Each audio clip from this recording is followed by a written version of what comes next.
यो भूतं च भव्यं च सर्वाधितिष्ठति स्वर्यस्य च केवलं तस्मै ज्येष्ठाय ब्रह्मणे नमः। तस्मै ज्येष्ठाय ब्रह्मणे नमः। ओम शांति शांति शांति। ఈ యొక్క ఉపనిషత్ జ్ఞాన గంగా అధ్యాత్మ సత్సంగానికి వచ్చేసినటువంటి వారందరికీ నమస్తే, స్వాగతం, సుస్వాగతం. నమస్తే ఆచార్య, అందరికీ నమస్తే. నమస్తే. బృహదారణ్యక ఉపనిషత్తు 5వ అధ్యాయము ఏకాదశ బ్రాహ్మణం 11వ బ్రాహ్మణం చూడండి. ఏతద్హావై పరమం తపో యత్ వ్యాహితస్తప్యతే పరమం హైవ లోకం జయతి యా వేద.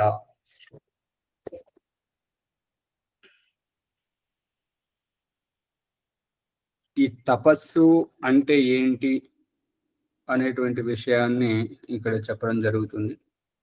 తపస్సు అని దేన్ని అంటారు, తపస్సు ఎలా చేస్తారు అనేటువంటి విషయం మీద ఈ ప్రసంగం నడుస్తున్నది. వ్యాధిగ్రస్తులై ఉండి భయపడుతున్నటువంటి ఏ స్థానం వల్ల, ఏ పరిస్థితి వల్ల భయం కలుగుతూ ఉంటుంటుందో అప్పుడు అనిపిస్తుంది ఏంటంటే ఈ యొక్క వ్యాధి, భయపడేటువంటి పరిస్థితి ఏంటంటే అనారోగ్య పరిస్థితి. అటువంటి స్థితిలో ఉన్నప్పుడు ఈ వ్యాధి కూడా ఒక తపస్సే. వ్యాధి ఎలా తపస్సు అవుతుంటది అని అంటే ఆ యొక్క బలహీనతను ఎదిరించడం, తట్టుకోవడం, నిలదొక్కడం, సహించుకోవడం, పరిస్థితులను, నొప్పిని సహించుకోవడం, ఆ బాధను సహించుకోవడం. పరమం తప, ఈ యొక్క పరిస్థితులను సహించుకోవడం అని అంటే విపరీత పరిస్థితుల్లో ఏ మాత్రము విచలితము కాకుండా ఒదిగి ఉండడం నిజమైనటువంటి తపస్సు అనేటువంటిది అభిప్రాయం.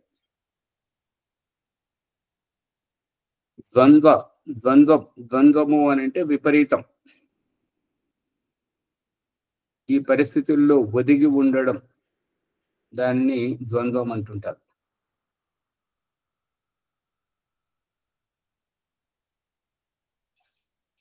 ఏ పరిస్థితి వచ్చినా సరే, ఏది వచ్చినా సరే మనం ఒదిగి ఉండాలి. ఒదిగి ఉండడము అని అంటే ఒక రకమైనటువంటి భావజాలము, మెదగడము అనేటువంటిది మరొక రకమైనటువంటి భావజాలము. మెదగడము, ఒదగడం రెండిట్లో ఏమైనా తేడా ఉందా? ఉందాచార్య. మెదగటము అంటే ఓర్పుతోటి దేనైనా సహించడం అన్నమాట. ఎదగటము అని అంటే కొంచెం ఉన్న స్థితి నుండి, అదో స్థితి నుండి కొంచెం ఉన్నత స్థితికి వెళ్ళటం. జ్ఞానం పెంచుకోవడం ఆచార్య. ఉన్న దాంట్లో సర్దుకోవడం, జ్ఞానం పెంచుకోవడము, ఉన్న దాంట్లో సర్దుకోవడము, మన బలహీనతలను బయటకు కనబడనీయకుండా జాగ్రత్త పడడం, ఒదిగి ఉండడం. బలహీనతలు బయటపడేటువంటిది ఎప్పుడు అని అంటే సహించుకోలేనప్పుడు.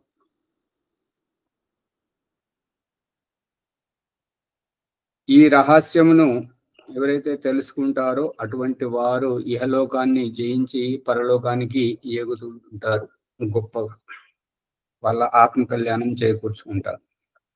ఇక్కడ ద్వంద్వం అంటే కష్టం సుఖంలో అని అర్థమా ఆచార్య? ఇప్పుడు మనం ఒక పరిస్థితిలో ఉన్నాం, అనుకోకుండా దానికి భిన్నమైనటువంటి పరిస్థితి వచ్చింది. ముందు పరిస్థితి ఇప్పుడు వర్తమానంలో వచ్చిన పరిస్థితి. ఇప్పుడు మనం సహజంగా జీవిస్తున్నాం, అనుకోకుండా గొడవ అయింది. ఇప్పుడు ఆ గొడవలో ఉద్రేకం ఉంటుంటది, మామూలు పరిస్థితుల్లో సహజంగా ఉంటాం. ఇది ద్వంద్వం, ఒకదానికొకటి. క్లిష్ట పరిస్థితిలో ఇంకా కొంచెం అతి క్లిష్టం అన్నమాట. అన్నింటినీ సహించుకోవడం నిజమైన తపస్సు అని చెప్పేసి చెప్తున్నారు.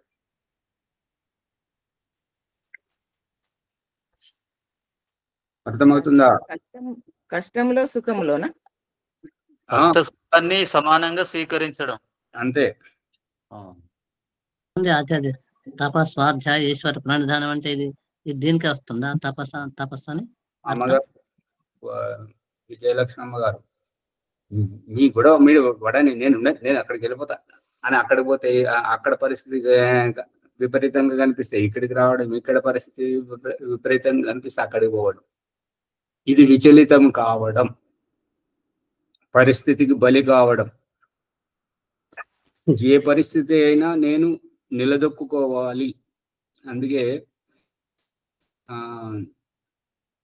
సీత వివాహం అయిన తర్వాత తల్లిదండ్రుల నుంచి వీడుకోలు పొందుతున్నప్పుడు తల్లి దగ్గర కూర్చుండి పెట్టుకుని చెప్తుంటది ఏమనంటే, ఈ భౌతిక ద్రవ్యము అంత నాన్న సంపాదించింది, నేను సంపాదించింది ఏమీ లేదు.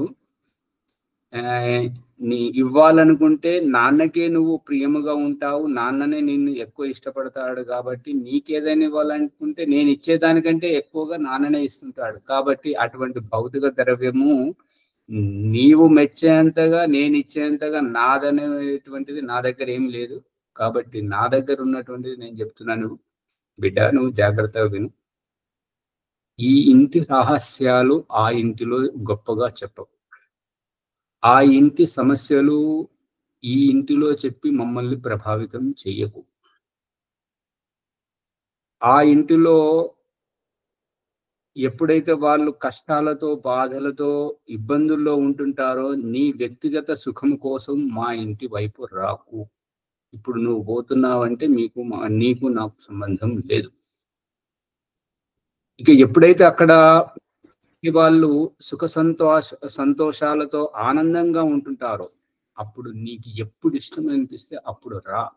నువ్వు నా బిడ్డవు, నా ఇంటి తలుపులు, నా హృదయం విశాలంగా ఉంటుంటది, నువ్వు ఎప్పుడైనా రా అని చెప్తుంటది. అందుకే రామునికి అరణ్యవాసం తెలిసిన తర్వాత సాయంత్రం వరకు అంతా రేపు రాజ్యాభిషేకం జరుగుతుంటది రాముడికి అని చెప్పేసి అన్ని ఏర్పాట్లు చేస్తుంటారు. తెల్లారేసరికి రాముడు అరణ్యవాసం పోతున్నాడు అనేటువంటి విషాద ఛాయలు అలుముకుంటాయి. అటువంటి పరిస్థితిలో రాముడు సీతమ్మ దగ్గరికి వచ్చేసి అంటాడు, ప్రియే, నీవు ఎంతో సుకుమారంగా మీ అమ్మ నాన్నల దగ్గర ఉన్నావు. మా ఇంటి పరిస్థితి ఇప్పుడు వర్తమానంలో ఏంటంటే నేను 14 సంవత్సరాలు అరణ్యానికి వెళ్ళాలి. కాబట్టి మా నాన్న నుండి వారసత్వంగా నాకు వచ్చినటువంటి ఈ పరిస్థితికి నువ్వెందుకు బలి కావాలి, నువ్వు మీ ఇంటికి వెళ్ళిపోము అని అంటే అప్పుడు సీత ఏమంటదంటే, స్వామి,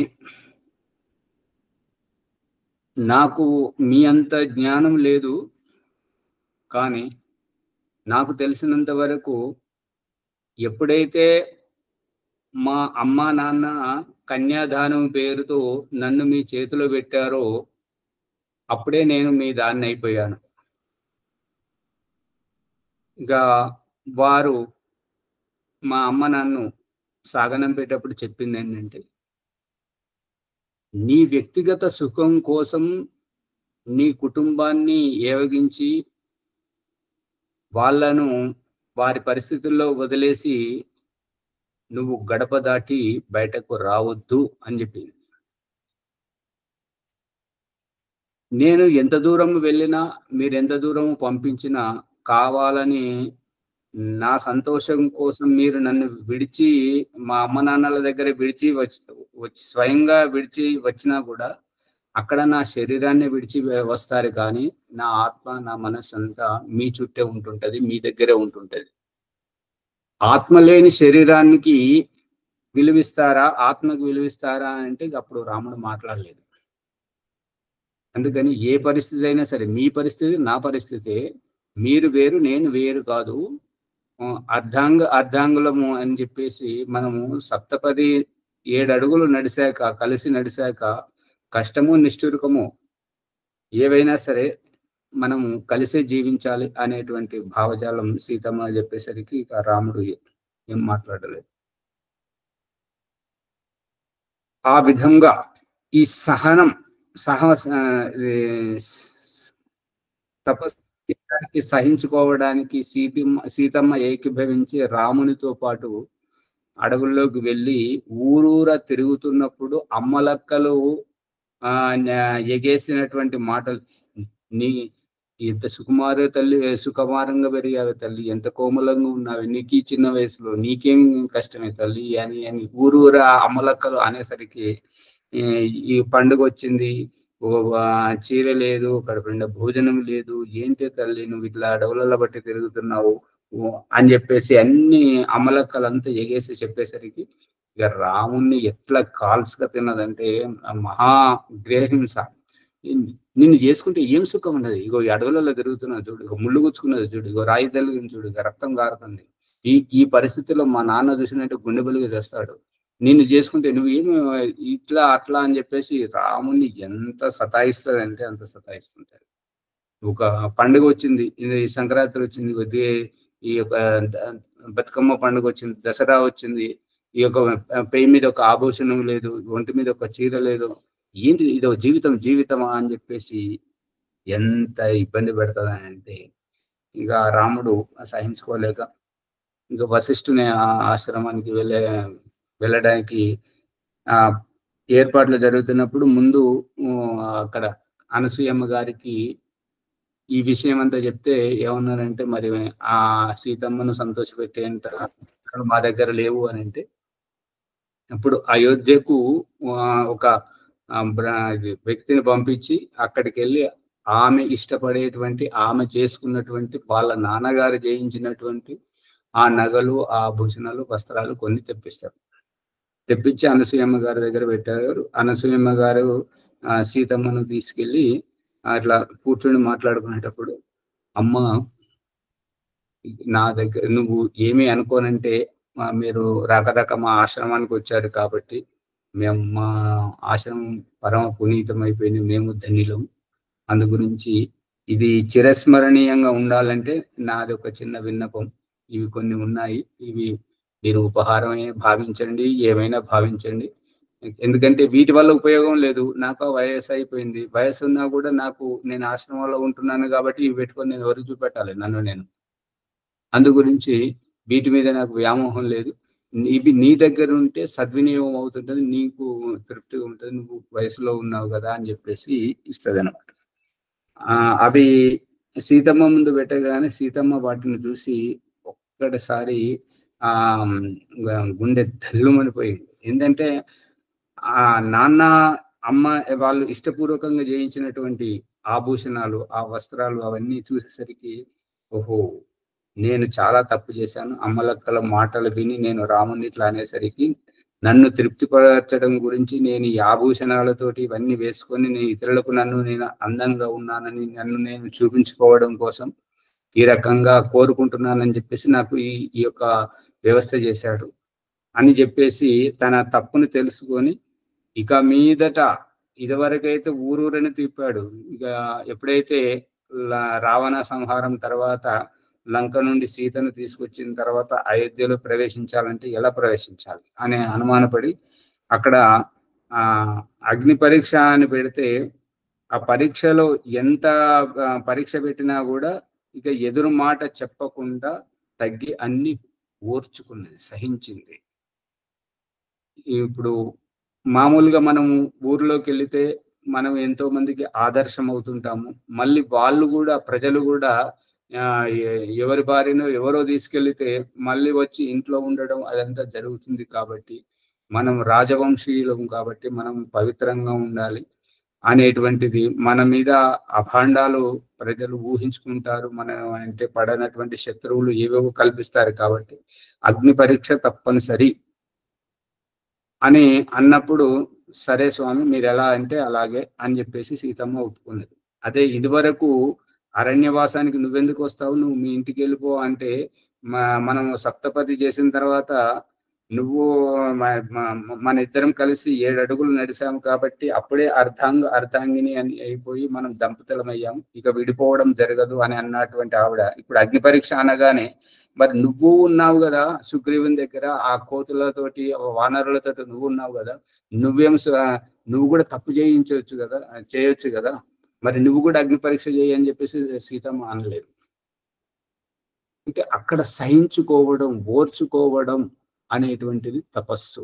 పరిస్థితికి మనం ప్రభావితం కాకూడదు, మన ఎంతటి పరిస్థితినైనా సరే ఇతరులకు తెలియనీయకూడదు అనేటువంటి వ్యవహారంని దేవుడు దృష్టాంతంగా ఈ యొక్క స్త్రీ జీవితాన్ని పెళ్లి సాగుతోటి ఆత్మీయుల గడప దాటించడం మరియు ఈ సంతానం పేరుతోటి 9 మాసాల గర్భధారణ ఆ పరిస్థితులను ఓర్చుకోవడం మరియు ప్రసవమైన తర్వాత పిల్లలు నా బిడ్డలు అని చెప్పేసి వాళ్ళకు ఆలన పాలన అన్ని చూసుకోవడం, భర్తను చూసుకోవడం, ఇదంతా సహించుకోవడం తపస్సు, ఓర్పు అనేటువంటిది.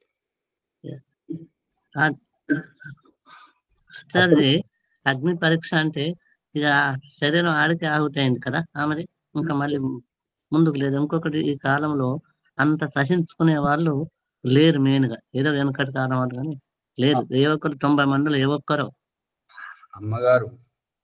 అమ్మగారు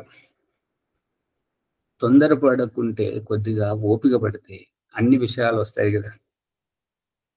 సత్య హరిశ్చంద్రుడు రాజుగా ఉన్నటువంటి వ్యక్తి, రాజ్యం పోయింది, అన్ని పోయాయి, భార్యను కూడా ఒకరికి అమ్ముకోవడం జరిగింది. ఆ భార్య ఉన్నటువంటి పరిస్థితిలో కొడుకు చనిపోతే శ్మశానంలోకి తీసుకొస్తే అక్కడ పాతి పెట్టడానికి కాటి కాపరిగా ఉన్నటువంటి వ్యక్తి సత్యహరిశ్చంద్రుడు. భార్య కొడుకును తీసుకొస్తే, అంటే భార్యకు కొడుకు అయినప్పుడు తనకు కూడా కొడుకే కదా, తన కొడుకును శ్మశానానికి తీసుకొస్తే పాతి పెట్టడానికి శుంకం అడుగుతారు. ఈ శ్మశానంలో పాతి పెట్టాలంటే శుంకం ఇవ్వమ్మా అని అడుగుతారు. ఇది నా ధర్మం. అటువంటి పరిస్థితి. రంతిదేవుడు అంతా దాన ధర్మాలు చేస్తూ ఉంటున్నాడు. తన కంచంలోకి వచ్చింది కూడా దాన ధర్మం చేస్తాడు. చివరికి భార్య దగ్గర ఉన్నది కూడా నీ దగ్గర ఉన్నది నా దగ్గర ఉన్నది చెరో ముద్ద తిందామని చెప్పేసి ఆ ముద్ద తినకపోతే కూడా అది కూడా తినలేకపోతున్నారు. చివరికి పరిస్థితి ఏ రకంగా అంటే ఒకరు కట్టుకున్న ఆ వస్త్రము చించుకొని సగం సగం కట్టుకొని బ్రతికినటువంటి జీవితాలు.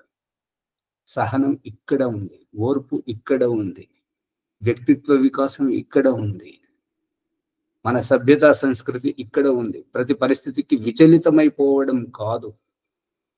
మనం విచలితమైపోయి ఎదుటి వారికి విషము జిమ్మి వారిని ప్రభావితం చేసి జీవితం అంతా అల్లకల్లోలం చేసుకోవడం కాదు.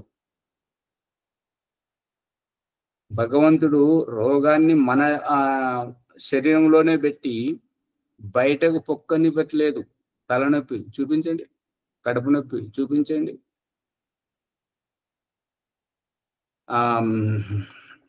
జ్వరం వచ్చింది, అది బయటకు కనబడుతుంది. కానీ ఆ పరిస్థితుల్లో మనం ఎవరికి భార్యను ఎంత ఇబ్బంది పడతామో అది ఇతరులకు చూపించడానికి రాదు. తలనొప్పి, వెన్నునొప్పి, కాలి నొప్పి, గాయము, పుండు, కడుపులో గడ్డలైనటువంటివి, మూత్రపిండాల్లో రాళ్ళైనటువంటి ఇతరులకు చూపించరాదు. చూపించొస్తుందా? దేవుడు చూపెట్టేది ఇది. జీవితాలు కూడా అట్లనే ఉన్నాయండి. మనం సహించుకోవాలి, సహనం ఉండాలి. ఇప్పుడు విజయలక్ష్మమ్మ గారికి 2 ఇళ్ళు ఉన్నాయి. కరీంనగర్ లో ఒక ఇల్లు, సికింద్రాబాద్ నేరేడుమెట్లో ఒక ఇల్లు. ఇక్కడ ఇష్టం ఉంటే ఇక్కడికి, అక్కడ ఇష్టం ఉంటే మీ పరిస్థితి మీరు నేను అని మీరు పరిగెత్తుకుని పోతారు. అదే పక్కింట్లో కూడా వాళ్ళు కూడా భార్య భర్తలు ఉన్నారు, వాళ్ళకు కూడా పిల్లలు ఉన్నారు కదా, మరి వాళ్ళు పరిగెట్టట్లేదు, మీరే ఎందుకు పరిగెడుతున్నారు? సహనం, ఓర్పు, ఇదే నిజమైన తపస్సు అనేటువంటిది పాఠం యొక్క సారాంశం. ఎంతసేపు దూరంగా ఉన్నప్పుడు బాగా అనిపిస్తుంది, కానీ తన వరకు వస్తే గాని తత్వం బోధపడదు అనేటువంటిది సారాంశం.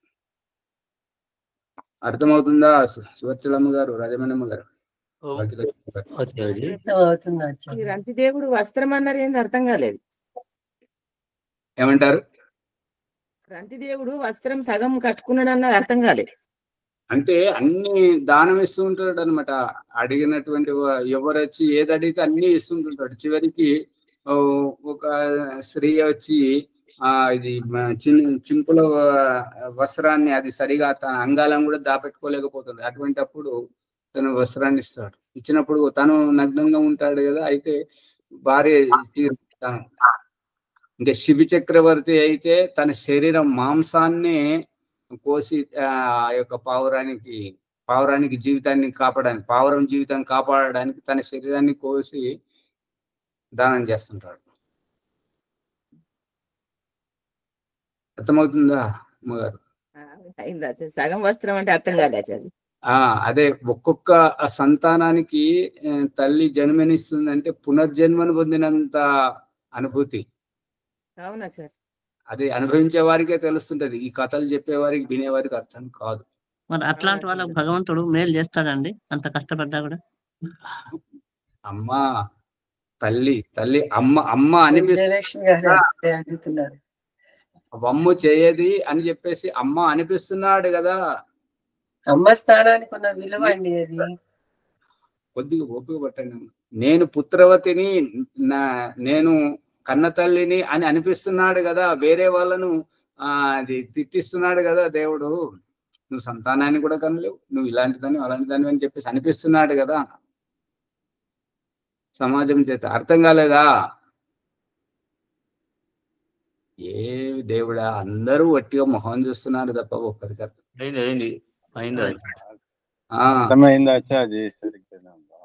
దేవుడు చెప్పే వ్యవస్థ ఈ రకంగా ఉంటుంది. ఒదిగడం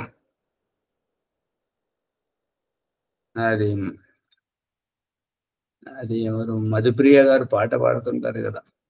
ఈ మెదుగబెట్టడము అంటే ఇప్పుడు దీంట్లో కూడా వస్తుంది. ఒదిగని వారిని ఎలా మెదుగబెట్టాలి అనేటువంటి ప్రకరణ వస్తున్నది ముందు. అది ఏంటి అమ్మమ్మో, అదే అది అమ్మాయి జీవితం గురించి పాట పడుతుంది కదా. అంత వట్టిగా వస్తున్నది, ఏది గుర్తుండదు. ఆడపిల్లనమ్మా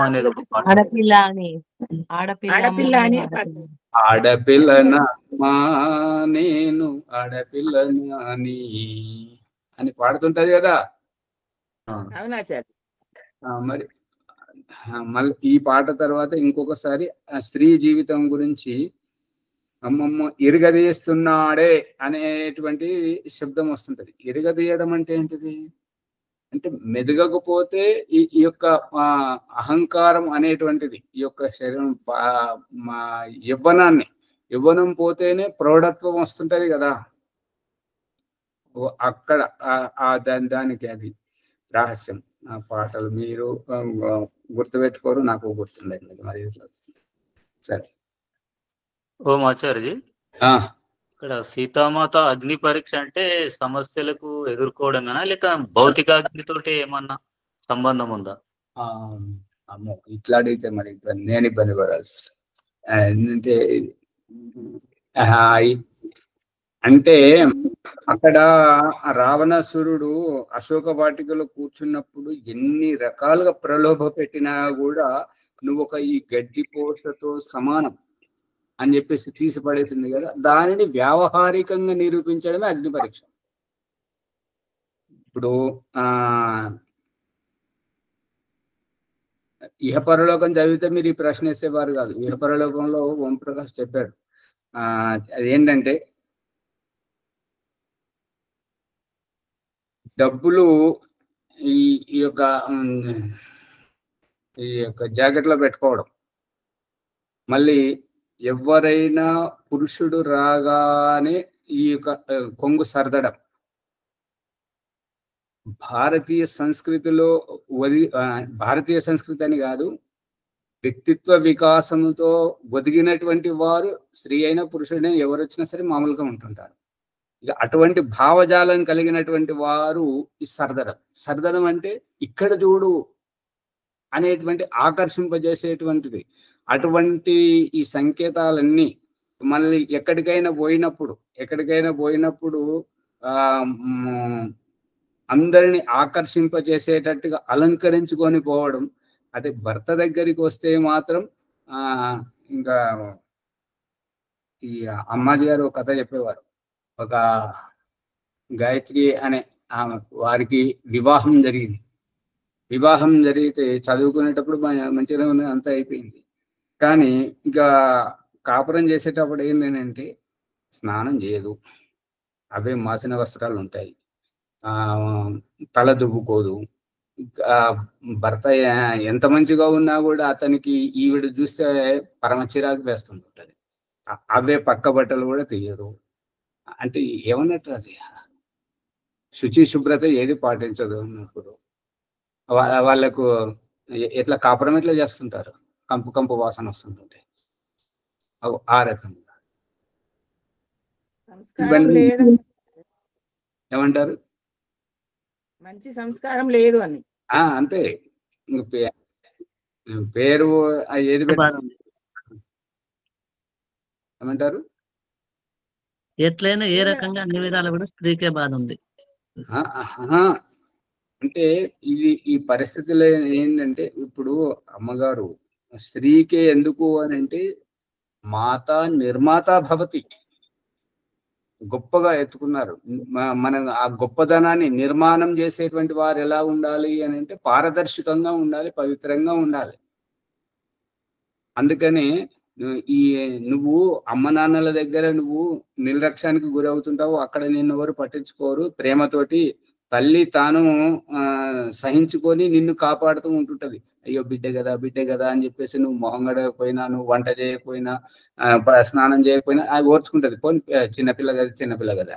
అందుకని నీ మీద ఈ చిన్నపిల్ల అది బిడ్డే కదా అని చెప్పేసి ఈ చులకన భావం పోవాలి అంటే పెళ్లి సాగుతోటి ఈ యొక్క ఆ అత్తమామలు ఆడబిడ్డలు ఆ తోటి కోడల మధ్యలో తెచ్చి వదిలిపెడుతున్నాడు. ఇక్కడ ప్రతిదీ భూతద్దంలో పెట్టి చూస్తారు. ఏంటి అట్లా చూస్తున్నారు? అందుకని నీ జాగ్రత్త నువ్వు అని చెప్పేసి ఆమెను మెరుగుపరచడానికి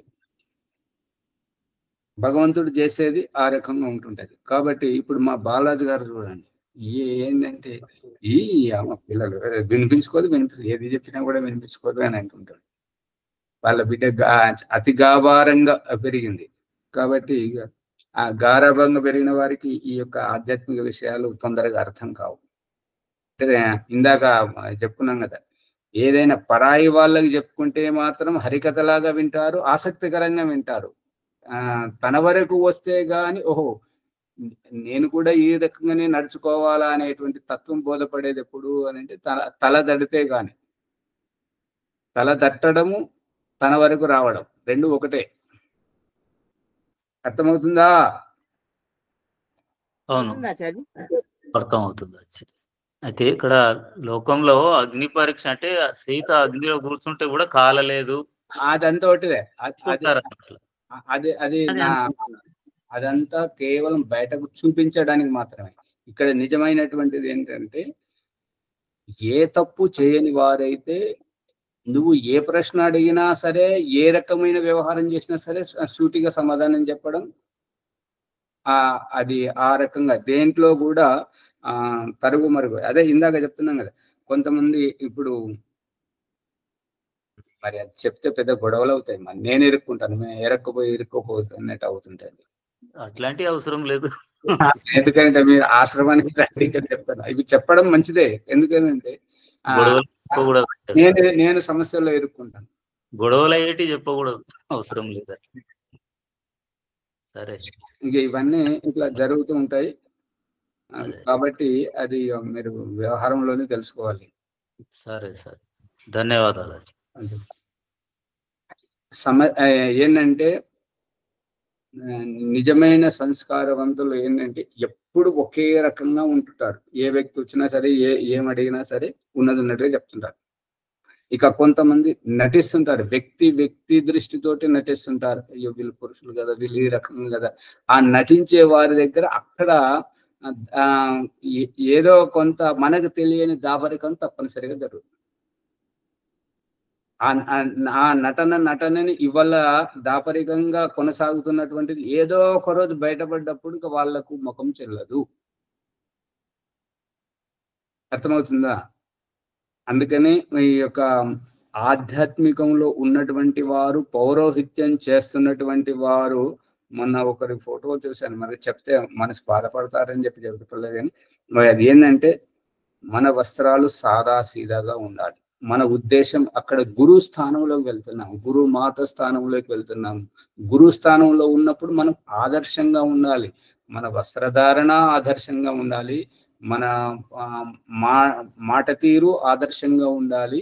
మనం మన పరిధిలో ఉంటే మనం ఎక్కడికి వెళ్ళినా మనకు ఏ ఢోకా లేదు. అదే వెళ్ళి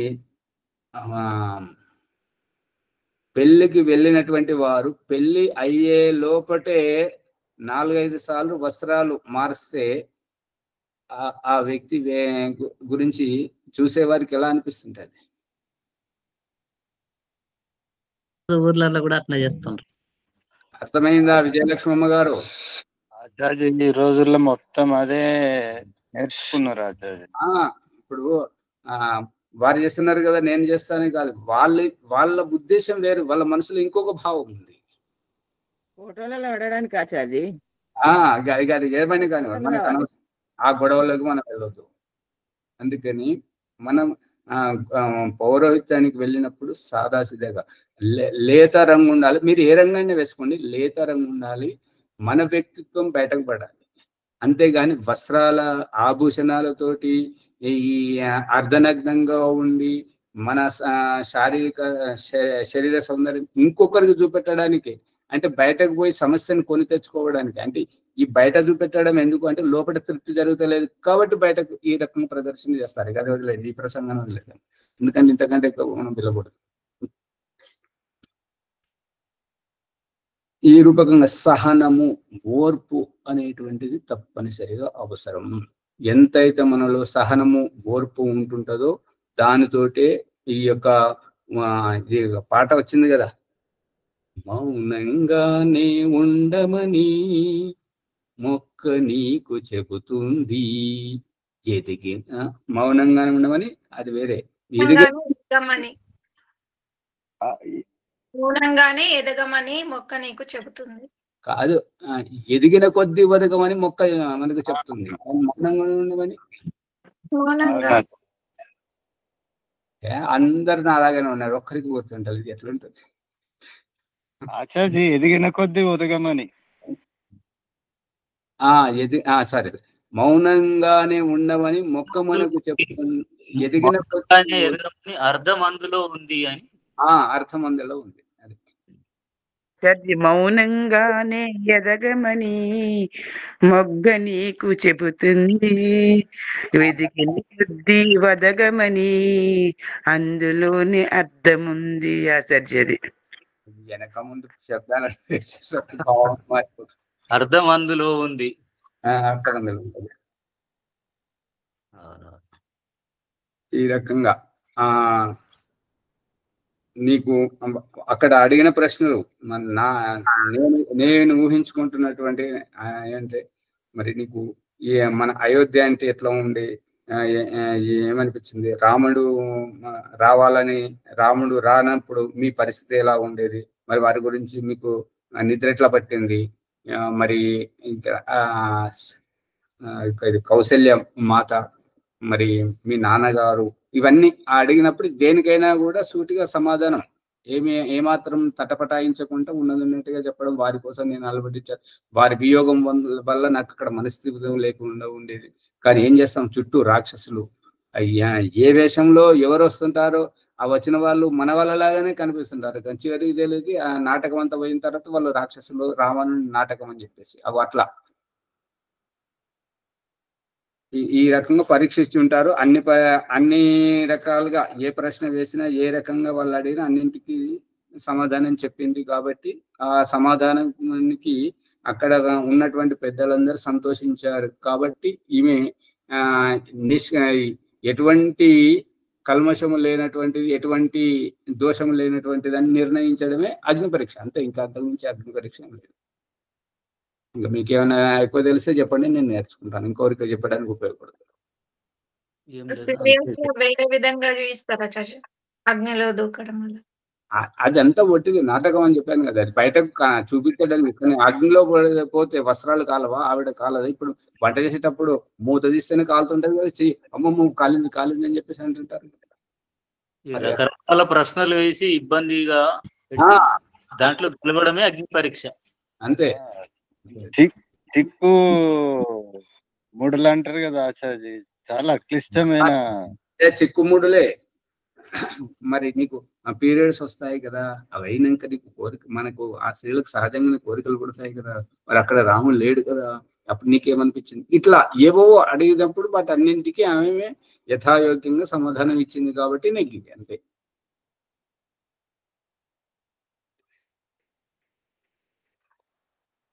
అది పవిత్ర భావంతో ఉంది కాబట్టి ఎటువంటి ప్రశ్న వచ్చినా సమాధానం ఇవ్వగలిగింది. అదే చెప్పాడు కదా, ఇప్పుడు డబ్బులు ఎక్కడ సురక్షితంగా ఉంటాయి, సెల్ ఫోన్ ఎక్కడ సురక్షితంగా ఉంటుంది అని అంటే ఈ జాకెట్లో పెట్టుకుంటారు. జాకెట్లో పెట్టుకుంటే కాదు, ఎందుకు పెట్టుకోవాలి జాకెట్? ఇప్పుడు ఆ డబ్బులు పోతే పోనివ్వండి, ఆ సెల్ ఫోన్ పోతే పోనివ్వండి, మళ్ళీ కొనుక్కోవచ్చు. కానీ ఎప్పుడెప్పుడైతే మీరు చేయి పెడుతున్నారో దాంతో అక్కడ స్పర్శ గుణం కోల్పోతుంటారు. ఒకటి. ఇంకొకటి ఏంటంటే ఎదుటి వారికి ఇదిగో ఇక్కడ చూడు, ఇదిగో ఇక్కడ చూడు అనేటువంటి విధంగా చూపించడం, అదంతా హీనతకు దారి తీస్తున్నది.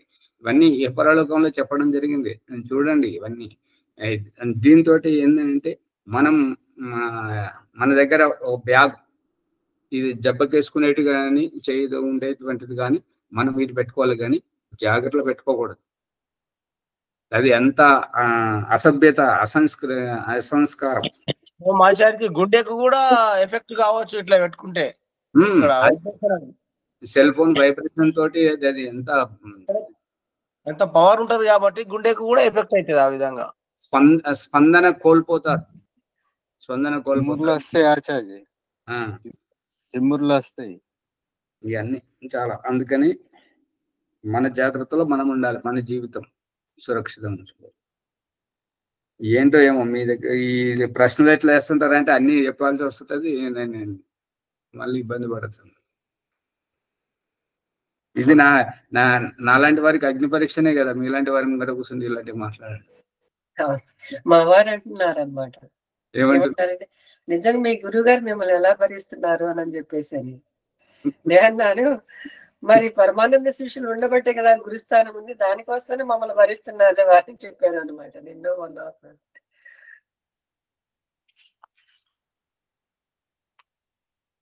మరి సమయం వస్తుంది, ఓ పాట పాడండి, ఎందుకంటే ఇదే విషయంలో పోయింది, మళ్ళీ ఇంకో విషయం వస్తే అది పూర్తి కాదు.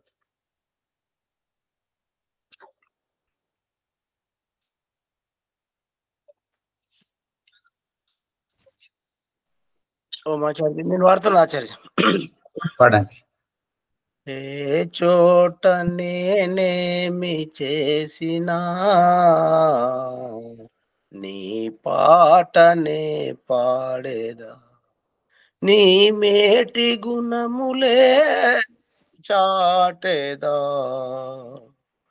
నిన్ను మించినదేదైనా కలదా, నిఖిల అధిపతి నీవేగా బలదా, లేదు నా మదిలో ఎట్టి బెడదా, నీ స్మరణమున చావైనా సరదా, ఏ చోట నేనేమి చేసినా నీ పాటనే పాడేదా, నీ మేటి గుణములే చాటేదా, ఎన్ని కష్టములెదురయ్యి నిలిచినా, ఎన్ని బాధలు నన్ను చుట్టుకొనినా, ఎన్ని కష్టములెదురయ్యి నిలిచినా, ఎన్ని బాధలు నన్ను చుట్టుకొనినా, నిన్ను మరువను నిమిషమునైనా, నీతి విడువను మరే నాటికైనా, నీ పాటనే పాడేదా నీ మేటి గుణములే చాటేదా వెర్రివాడని జనులంతా నన్ను వెక్కిరించి వేసారిపోను వెర్రివాడని జనులంతా నన్ను వెక్కిరించిన వేసారిపోను మీదు మిక్కిలి ఆనందపడేదా నీ ధ్యానములో అన్ని మరిచేదా నీ పాటనే పాడేదా నీ మేటి గుణములే చాటేదా నోరు నవ్వగా నిన్ను గూర్చి పొగిడేదా మనసు పొంగగా నీ ఘనత తలచెదా నోరు నువ్వగా నిన్ను గూర్చి పొగడేదా మనసు పొంగగా నీ ఘనత తలచెదా కడిగి వేయుము నాలోని బురదా త్రెంచి వేయుము పాపాల పరదా నీ పాటనే పాడేదా నీ మేటి గుణములే చాటేదా ఇల్లు వాకిలి ఇల్లాలు పిల్లలు ఒళ్ళు మనసు నీకే అంకితము కావు మా కరుణాలలోలా సుఖద దేవరా ప్రణవ ఓంకార వరదా ఇల్లు వాకిలి ఇల్లాలు పిల్లలు ఒళ్ళు మనసు నీకే అంకితము కావు మా కరుణాలలోలా సుఖదా దేవరా ప్రణవ ఓంకార వరదా నీ పాటనే పాడేదా నీ మేటి గుణములే చాటేదా ఓం సర్వేభ్యో నమః ఆచార్య నమస్తే ఎక్కడ ఏ పరిస్థితి వచ్చినా కూడా నా ఉద్దేశంలో నేనున్నట్టయితే ఏ పరిస్థితి నన్నేమి చేయలేదు అనేటువంటిది రామాయణం మరియు ఈ రకంగా చెప్పినటువంటిది. ఈ పరిస్థితిలో నిలదొక్కుకోవడమే పరీక్షలో నెగ్గడం, అగ్ని పరీక్ష. శ్యామలయ్య గారి భావజాలంలో చాలా మార్పు అనిపిస్తుంది. అదే రావాలి కదా. అదే పుష్పమ్మ గారు ఎపిసోడ్ గురించి చెప్పండి, ముందుకు తీసుకెళ్ళండి. ఓం నమస్తే ఆచార్య, సర్వేభ్యో నమో నమః. మనకి ఎటువంటి పరిస్థితి వచ్చినా ఎదురైనా సరే సహనంతో ఓర్పుతో ఒకే విధంగా ఉండాలి అని రామాయణంలోని ఒక ఘట్ట రూపంలో తెలియజేశారు ఆచార్య గారు. ధన్యవాదాలు ఆచార్య. ఈ వీడియోని లైక్ చేసి షేర్ చేయండి, సబ్స్క్రైబ్ చేసుకోండి. ధన్యవాదాలు ఆచార్య. అథ వైదిక సంధ్య గాయత్రమ్మ గారు. ఓం నమస్తే ఆచార్య, సర్వేభ్యో నమో నమః. అత బ్రహ్మయజ్ఞము ఆచమన మంత్రాలు. ఓం అమృతోపస్త్రణమసి స్వహ, ఓం అమృతాభిధానమసి స్వహ, ఓం సత్యం యశాస్మి శ్రీమహి శ్రేషేతాం స్వాహ.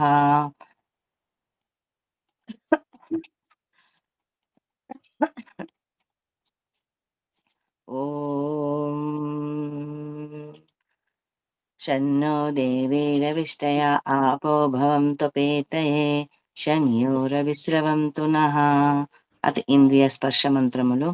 ఓం వాక్ వాక్, ఓం ప్రాణ ప్రాణ, ఓం చక్షు చక్షు, ఓం శ్రోత్రం శ్రోత్రం, ఓం నాభిః, ఓం హృదయం, ఓం కంఠః, ఓం శిరః, ఓం వాయుభ్యాం యశోబలం, ఓం కరతల కరపృష్టయే.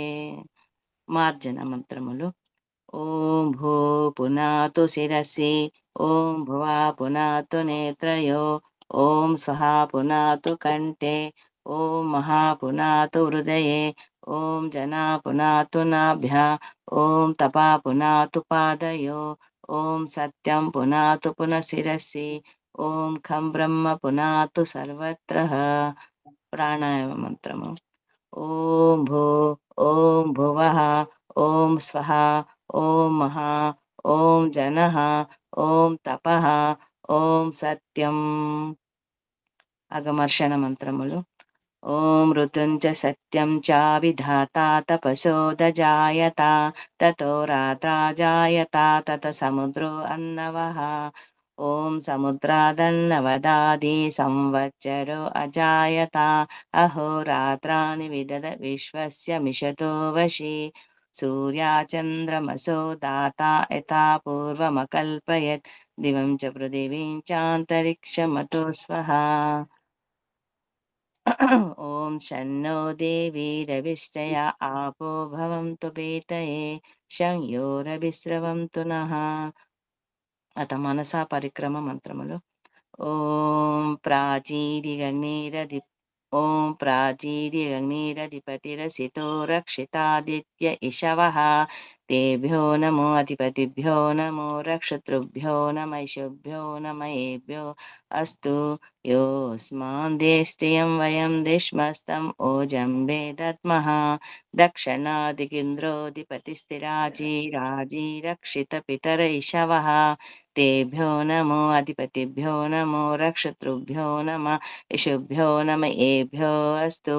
योऽस्मान् देष्टियं वयं दिष्मस्तम् ओजं वेदद्मः प्रतीचि दिग्वर्णोऽधिपति पृदाको रक्षितन्नमिषवः तेभ्यो नमो अधिपतिभ्यो नमो रक्षतृभ्यो नमः इषुभ्यो नम एभ्यो अस्तु.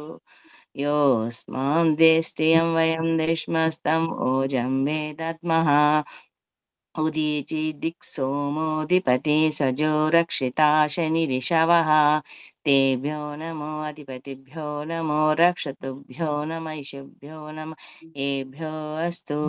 योऽस्मान् देष्टियं वयं दिष्मस्तम् ओजं वेदद्मः ध्रुवादिक् विष्णुरधिपति कल्माषग्रीवो रक्षिता वीरुद इषवः तेभ्यो नमो अधिपतिभ्यो नमो रक्षतृभ्यो नम इषुभ्यो नम एभ्यो अस्तु.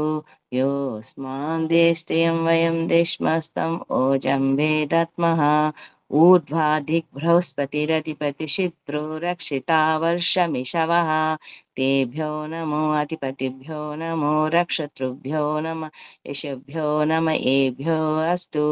योऽस्मान् देष्टियं वयं दिष्मस्तम् ओजं वेदद्मः. అత ఉపస్థాన మంత్రములు. ఓం జాతవేదసే సునవామ సోమమారతీయతో నిదహతి వేదః సన పరిషదతి దుర్గాని విశ్వనావేవ సింధూదరితాతగ్నిః.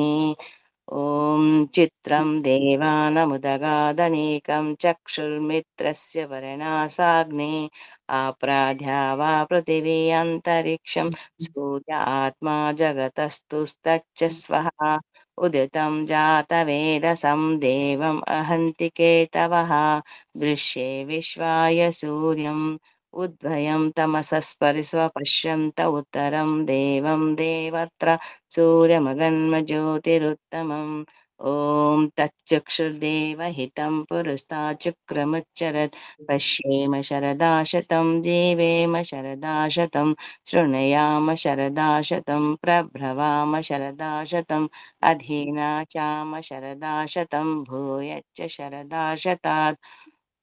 ఓం శన్నో దేవీరవిష్టయ ఆపో భవంతు పీతయే శన్యో రవిస్రవంతు నః. ఓం గాయత్రి మంత్రం. ఓం భూర్భువస్వః తత్సవితుర్వరేణ్యం భర్గో దేవస్య ధీమహి ధియో యో నః ప్రచోదయాత్. హే పరమేశ్వర దయానిధి, మీ కృప వల్ల జపోపాసనాది కర్మములను చేస్తున్న మేము ధర్మ అర్థ కామ మరియు మోక్షముల సిద్ధాన్ని సత్వరముగా ప్రాప్తించుకుందుముగాక. ఓం అత నమస్కార మంత్రములు. ఓం నమో శంభవాయ చ మయో భవాయ చ నమః శంకరాయ చ మహేశ్వరాయ చ నమః శివాయ చ శివతరాయ చ. ఓం శన్నో దేవీరవిష్టయ ఆపో భవంతు పీతయే శన్యో రవిస్తమంతు నః. ఓం శాంతి శాంతి శాంతి. నమస్కారం ఆచార్య. సర్వేభ్యో నమో నమః. నమస్తే ఆచార్య. అందరికీ ధన్యవాదాలు. అత శాంతి పాఠ. నమస్తే ఆచార్య. శాంతి అంతరిక్షం శాంతి పృథివీ శాంతి ఆపః శాంతి ఓషధః శాంతి वनस्पतयः शान्ति विश्वे देवाः शान्ति ब्रह्म शान्ति सर्वं शान्तिः शान्तिरेव शान्ति सामा शान्तिरेधि ॐ शान्ति शान्ति शान्तिः ఓం నమస్తే ఆచార్య సర్వేభ్యో నమో నమః ఈ ఎపిసోడ్ ని లైక్ చేసి షేర్ చేయండి సబ్స్క్రైబ్ చేసుకోండి ఏదైనా సందేహాలు ఉంటే కామెంట్ రూపంలో పెట్టండి ధన్యవాదాలు ఆచార్య ఓం నమస్తే ఆచార్జీ